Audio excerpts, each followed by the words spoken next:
రెండో విషయం మనం ప్రార్థించాల్సినటువంటి ప్రాముఖ్యమైన విషయం,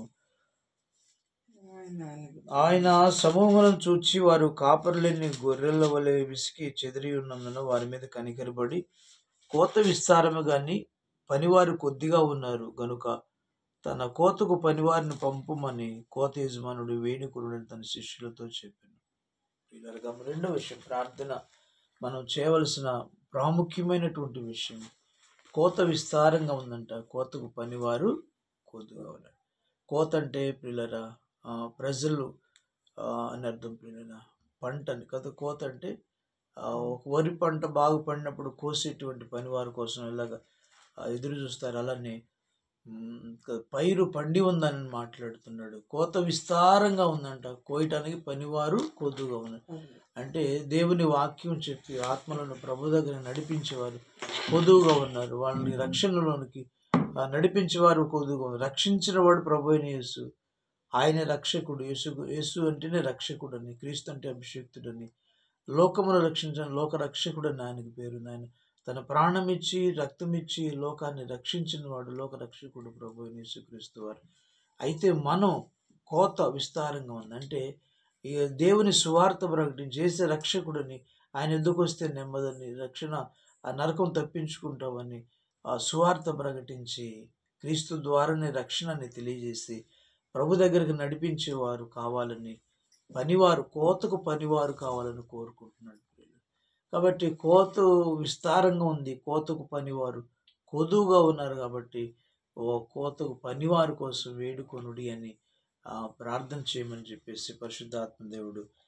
కాబట్టి రెండవ రిక్వెస్ట్ ఏంటంటే, మనం అనుదినం చేయాల్సిన ప్రార్థన, అయ్యా కోతకు పనివారిని పంపయ్యా, కోతకు పనివారిని పంపయ్యా అని మనం వేడుకోవాలి. సేవకులు నమ్మకస్తులను పంపించాయా అని మనం వేడుకోవాలి. నమ్మకస్తులైన వారే దేవునికి పరిచారకులవుదురని మాట్లాడుతున్నాను.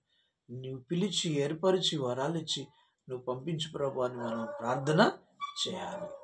అనేకులను రక్షణలోకి నడిపించే వారిని పంపించాయా, భయభక్తులు గల వారిని పంపించాయి, నమ్మకస్తులను పంపించాయా అని మనం వేడుకోవాలి. మరొక ప్రార్థన అంశం, మనం ప్రార్థించాల్సినటువంటి ప్రాముఖ్యమైన అంశం, మరొక అంశాన్ని జ్ఞాపకం 24వ అధ్యాయం మత్తయి సువార్త 20 వచనం ఒకసారి చూద్దాం. అప్పుడు మహాశ్రమ కలుగును గనుక మీరు పారిపోవుట చలికాలమందైన విశ్రాంతి దినమందైనను సంభవింపకుండా వాళ్ళని ప్రార్థించుడి. మరోసారి చూద్దాం. అప్పుడు మహాశ్రమ కలుగును గనుక మీరు పారిపోవుట చలికాలమందైనను విశ్రాంతి దినమందైనను సంభవింపకుండా ఉండవలెనని ప్రార్థన. విశ్రాంతి దినమందైనను సంభవింపకుండవలని ప్రార్థించుడి. లోకారంభము నుండి ఇప్పటి వరకు అట్టి శ్రమ కలుగలేదు, ఇక ఎప్పుడూ కలుగబోదు. ఆ దినములు తక్కువ చేయబడకపోయిన ఏ శరీరం తప్పించుకున్నాడు, ఏర్పరచబడిన వారి నిమిత్తం ఆ దినములు తక్కువ చేయబడును. దేవునికి మహిమ కలుగును గాక. శ్రమకాలం, మహాశ్రమలు వస్తున్నటువంటి దినాల్లో ప్రియులారా అంటున్నాడు, మీరు పారిపోవటం చలికాలం అంటే ఇంకా 15 వచ్చిన మీరు చదివితే అర్థమవుతుంది. కాబట్టి ప్రవక్త అయిన దానియేలు ద్వారా చెప్పబడిన నాశనకరమైన హే వస్తు పరిశుద్ధ స్థలములో నిలిచడం మీరు చూడగానే చదువాడు గ్రహించునుగాక. యూదయలో ఉండువారు కొండలకు పారిపోవలెను, మిద్దె మీద ఉండువాడు తన ఇంట్లోనే ఏదైనా తీసుకుని పోవటకు దిగకూడదు, పొలంలో ఉండువాడు తన బట్టను తీసుకుని పోవటకు ఇంటికి రాకూడదు. అయ్యో ఆ దినములలో గర్భిణీలకు పాలిచ్చు వారికి శ్రమ, అప్పుడు మహాశ్రమ కలుగును కనుక మీరు పారిపోవుట చలికాలం అందైనను విశ్రాంతి దినమైన సంభవింపకుండానని ప్రార్థించుడి. దేవునికి స్తోత్రం కలుగును. మరొక ప్రార్థన రిక్వెస్ట్, ఒకటి యెరూషలేము క్షేమం కోసం ప్రార్థించాలి. రెండవది కోత విస్తారంగా కోతకు పనివారిని వేడుకోవాలి. మూడవది మనము పారిపోవటం ఆ శ్రమల కాలంలో అగ్ని కురుస్తున్నప్పుడు కదా, నాశనకరమైన హే వస్తు పరిశుద్ధ స్థలంలో నిలిచి చూడగానే మీరు కొండలకు పారిపోవాలను అంటాడు. ఆ పారిపోవటం చలికాలం అందైనా కానీ విశ్రాంతి దినం సంభవించకుండా ప్రార్థన చేసుకోండి అంటాడు. చలికాలం అగ్ని కురుస్తూ ఉంటుంది కాబట్టి చలికాలం ఇంకా శ్రమ ఎక్కువైంది.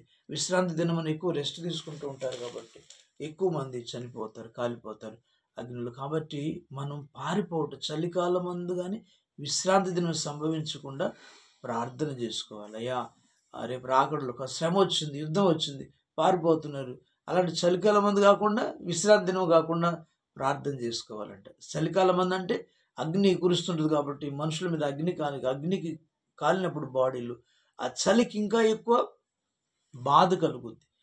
కాబట్టి ఆ బాధను ఎరిగిన దేవుడు మీరు చలికాలమందు పారిపోకుండా ప్రార్థన చేసుకోండి. విశ్రాంతి దినమందు పారిపోవటానికి ఆ విశ్రాంతి దినము కాకుండా ప్రార్థన చేయండి. చలికాలమందు కాకుండా ప్రార్థన చలికాలమందైనా అలాంటి ప్రభు రాకడ గురించినటువంటి విషయాలు, రెండవ రాకడ గురించిన విషయాలు రాకుండా ప్రార్థన చేయమంటున్నాడు మనం. కాబట్టి ప్రియమైన వాళ్ళారా, మూడో విషయం ఏంటండి, మనము పారిపోవటం కదా. అంటే ఈ దినములలో గర్భిణీ స్త్రీలకు పాలిచ్చే వారికి శ్రమ అంటున్నాడు. మహాశ్రమ కలుగును. మీరు పారిపోవటం చలికాలం అందైనను విశ్రాంతి దినమందు సంభవించకుండా ఉండవలెనని ప్రార్థించండి. రాకుండా చలికాలంలో రాకుండా విశ్రాంతి దినమందు రాకుండా ఉండాలని ప్రార్థన చేయాలంట. ఆ దినం అలాగా మనం కూడా ప్రార్థనలో ప్రతిరోజు కూడా అయ్యా మేము పారిపోవటం, ఒకవేళ చలికాలం అందు కానీ విశ్రాంతి దినం రాకుండా కదా. మహాశ్రమలు గర్భిణీ స్త్రీలకు మహాశ్రమలు కలుగుతాయని మీరు మాట్లాడుతున్నారు.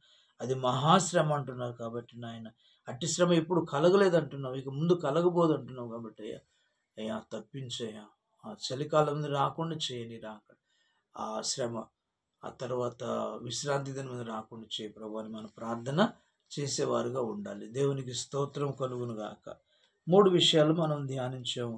ఇలా 4వ విషయం కూడా మనం ఒకసారి ధ్యానించుకుందాం. 4వది లూకాసు సువార్తలోనే ఆ మాటలు ఉంటాయి. ఒకసారి 4వ విషయం మనం ప్రార్థించవలసినటువంటి ప్రార్థన రిక్వెస్ట్ 4వ విషయాన్ని ఒకసారి గమనించుకుందాం.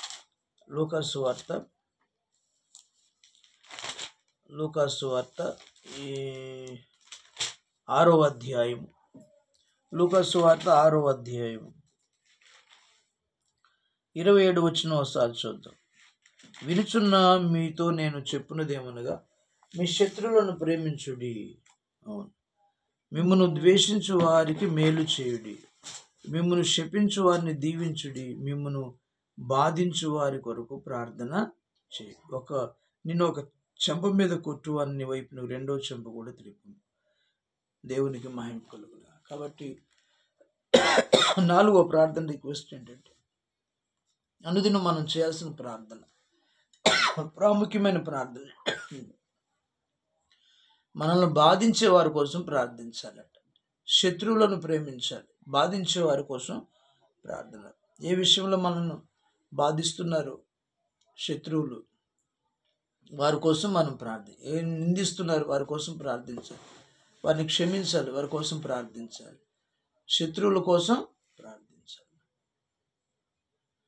నేను బాధిస్తున్న వారి కోసం మనం సాతాను మనల్ని బాధిస్తుంటాడు, జబ్బుతో బాధలతో, నువ్వు పాపివని మనల్ని బాధిస్తుంటాడు. కాబట్టి వాని కోసం ప్రార్థన. వానితో పాటు ఈ లోక సంబంధమైన మనుషులు కూడా మనల్ని అనేక రకాలుగా బాధిస్తుంటారు, అనేక రకాలుగా వేధిస్తుంటారు.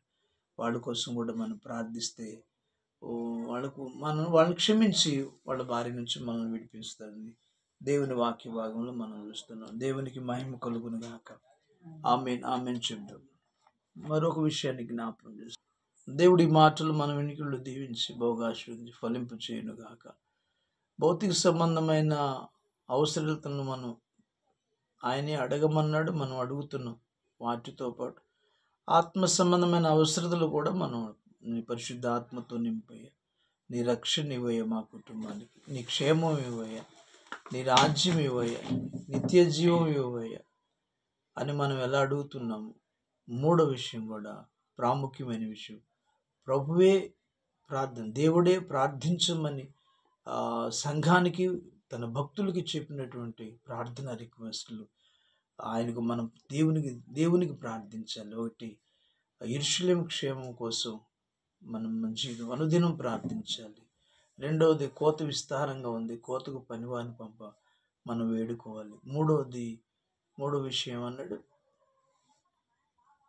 దేవునికి. 3వ విషయం మనం పారిపోవటం, ప్రభు రాకడ దినం చలికాలం మంది కానీ విశ్రాంతి దినం రాకుండా ప్రార్థించాలని దేవుడు చెప్తున్నటువంటి. కాబట్టి ఆయన రాకడ సమయంలో మనం పారిపోవటం, చలికాలం మంది కానీ విశ్రాంతి దినం సంభవించకుండా ఉండాలని మనం దేవునికి విజ్ఞాపన చేయాలి. 4వది, మనల్ని బాధించే శత్రువుల కోసం మనం ప్రార్థించాలి. తద్వారా మనం దేవుడు మన ఎడల కృప చూపిస్తాడు, అద్భుతాలు మన జీవితంలో జరిగిస్తాడు. ప్రార్థన ఆలకించి మనను జవాబిస్తాడు తండ్రి అయిన దేవుడు. ప్రియకుమారుని ద్వారా మనకిచ్చిన రక్షణను బట్టి మనం స్తుతించి ఆయనను వేడుకున్నప్పుడు ఆయన నామంలో ఆయన చిత్తానుసారంగా మనం ఏది అడిగితే అది అనుగ్రహిస్తానన్న దేవుడు ఆయనే పెట్టిన రిక్వెస్ట్ల విషయంలో, ప్రార్థన విషయం మనం ప్రార్థన చేస్తే ఆలకించి ఆ సమస్యల నుంచి విడిపిస్తాడు. యెషూలను క్షేమంగా కాపాడుతాడు, కోతకు పని వారిని పంపిస్తాడు, 3 చలికాలం మంది విశ్రాంతి రాకుండా చేస్తాడు. 4 శత్రువులు మనల్ని బాధించే వారి కోసం ప్రార్థన చేస్తే ఆ శత్రువుల నుంచి ఒక త్రోవనొచ్చి వారు 7 త్రోవలు పారిపోయేటట్టుగా చేస్తాడు దేవుడి కృప మనకు అనుగ్రహించును గాక. ఆమేన్.